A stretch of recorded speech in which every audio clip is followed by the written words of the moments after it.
bakgrunnen min billedkunst, og det tror jeg ganske synlig i performancene mine. Men jeg jobber da også litt med installasjon, foto, video med objekter, men det liksom alltid det performative som utgangspunktet da.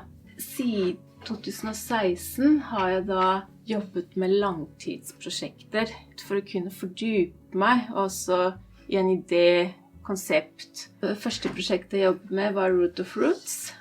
Da holdt jeg på i 3 år. Og så gikk det over til et annet prosjekt som heter Sculptural Abstractions. Nå holder jeg på med Displacement, som jeg startet i 2022, som pågående. Ja, så generelt hva jeg har jobbet med sånn tematisk med alle arbeidene mine veldig relatert til identitet, tilhørighet, også samfunnsnormer. Root of Roots, det handler veldig mye om organiske former og geometriske former. Altså Root of Roots handler også veldig mye om å tilpasse seg og passe inn. Altså akkurat som jeg da med de geometriske formene prøver å passe inn.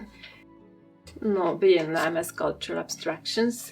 Ja, så her ble kroppen på en måte viktigere, men samtidig også det å abstrahere kroppen til grader at man kanskje ikke kan se lenger at det en kropp, eller at det blir til noe annet da. Det en samspill med kropp og materialer, og igjen hvordan på en måte kroppen forsvinner da, og blir også til et materiale. Det liksom det prosjektet jeg holder på med nå, som heter Displacement. Så her på en måte bevegelsen av objektene, og forflytningen. Her jobber jeg egentlig med tap av barndomshjem, som ble borte i en naturkatastrofe. Men samtidig igjen, jeg prøver jo å skape det åpent i forhold til den forflytningen, og hvordan det skaper på en måte spørsmål rundt identitet, tilhørighet og minner. Så ja, så her på en måte det jeg også prøver å gjøre i performancen nesten å bygge opp hjemme igjen. Det blir jo veldig symbolske hjem, men jeg flytter hjemme, jeg bygger det opp, jeg tar det ned. Jeg flytter det, jeg bygger det opp, jeg tar det ned.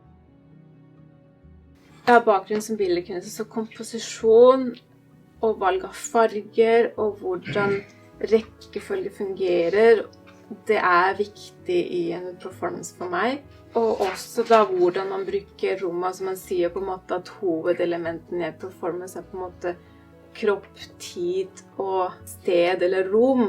At man på en måte, hvordan bruker man de 3 elementene?